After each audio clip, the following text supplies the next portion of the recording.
Thank you for visiting my channel. Before we start, please hit the subscribe, like, and share buttons to receive notification of future presentations. Introduction to torts. What is torts? In civil law, torts refer to civil wrongs, acts or omissions that cause damage to another, independent of contract or crimes. The core idea is reparation, not punishment.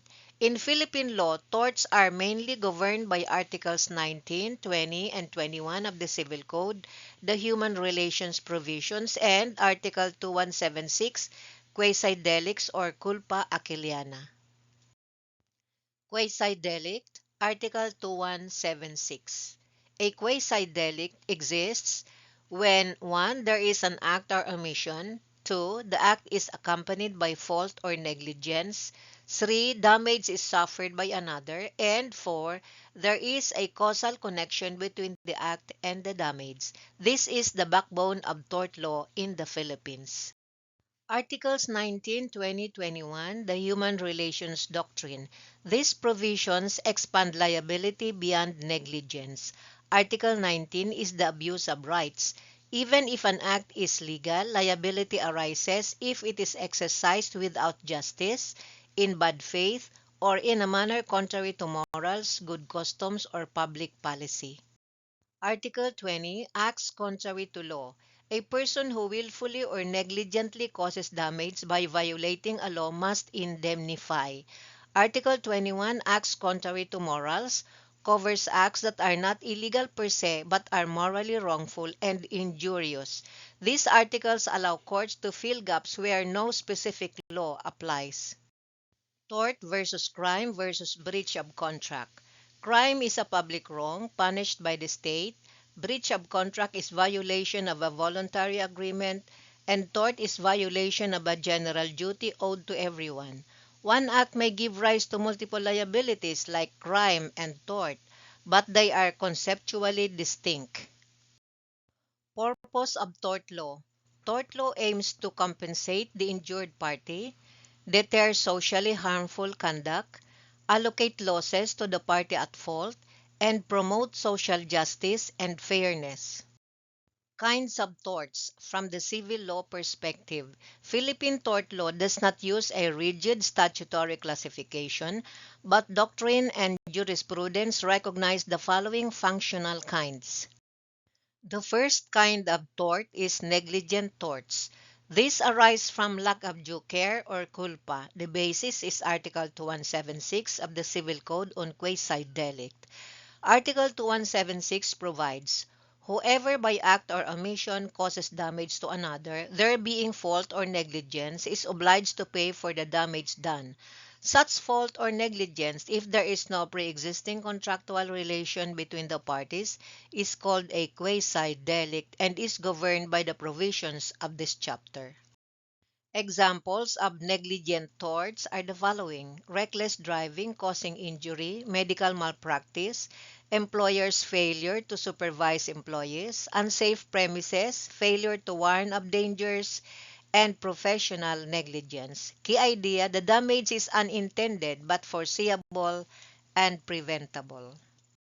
In negligent tort, the harm is through carelessness, not intention. Negligence is the backbone of tort law. This is where the defendant says, I didn't mean for this to happen, and the law responds, you should have been more careful. The classic elements of negligent tort are the following: duty of care, breach of that duty, causal connection, and damage. Negligence is about unreasonable risk, not evil, not malice, just failure to act as a prudent person would. It reminds us that freedom ends where foreseeable harm begins. The second kind of torts is intentional torts. The damage is the direct and deliberate result of an act, often anchored on Articles 19, 20, and 21. Article 19 provides every person must, in the exercise of his right and in the performance of his duties, act with justice, give everyone his due, and observe honesty and good faith.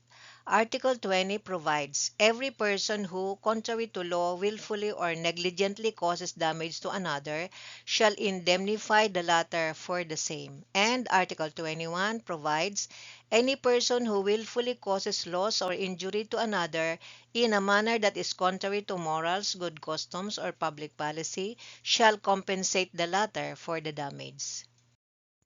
Examples of intentional torts are the following: battery, which is harmful or offensive touching; assault, putting another in reasonable fear of imminent harm; false imprisonment, unlawful restraint of liberty; defamation, injury to reputation through false statements; trespass, intrusion upon land or property; intentional infliction of emotional distress; fraud, deceit, and malicious prosecution. In intentional torts, the law is stern. Excuses are rare. Apologies do not erase liability. Key idea: presence of intent or bad faith. The harm is with purpose or conscious design. Here, the defendant meant to do the act even if they did not intend the full extent of the harm. The law says you chose this conduct, you own its consequences. Key features: voluntary act, knowledge or desire that harm will result, and motive is irrelevant.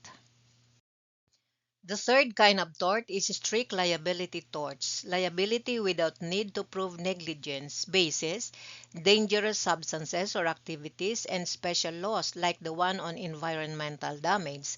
Examples: damage caused by hazardous materials, certain product liability cases, use of explosives, keeping wild or dangerous animals, ultra hazardous activities, and defective products in certain cases. Strict liability exists because some risks are simply too great to leave uncompensated. Key idea: risk alone justifies liability. Here, the law says, we do not care how careful you were. If you engage in an activity so dangerous that society demands extra responsibility, liability attaches automatically. The characteristics are no need to prove intent or negligence, focus on the activity, not the mindset, and policy driven. Another kind of tort is abuse of rights torts. Acts that are legally allowed but wrongfully exercised. Basis Article 19. Examples: refusing consent solely to injure another, filing multiple suits to harass, and exercising ownership purely to cause damage. Key idea: there is a right plus bad faith equals liability. There is also statutory torts which refer to wrongs arising from violation of a specific law causing damage. Basis is Article 20. Examples: illegal dismissal causing damages, violation of consumer protection laws, and environmental law violation with private injury. Key idea: the statute defines the duty, civil liability follows its breach. And then there is moral torts, which refer to acts contrary to morals, good customs, or public policy, even if not illegal per se. Basis is Article 21. Examples: seduction under false promises, public humiliation, and bad faith abandonment causing emotional distress. Key idea: the law steps in where positive law is silent, but conscience is not. Then there is the vicarious or imputed torts. Here, liability is imposed for acts of another person. Bases are Articles 2180 to 2182. Examples: employer for employee's negligence, parents for minor children, and teachers and school administrators. Key idea: liability is based on control and supervision, not personal fault. For a more in-depth discussion of vicarious liability, please follow the link provided. And finally, there is mixed torts, acts giving rise to multiple bases of liability. Examples: negligence that is also a crime, like reckless imprudence; fraud that is both contractual breach and tort. Key idea: plaintiff may choose the more advantageous civil action subject to law. Thank you. If you find this presentation helpful, please subscribe to receive notification of future lectures.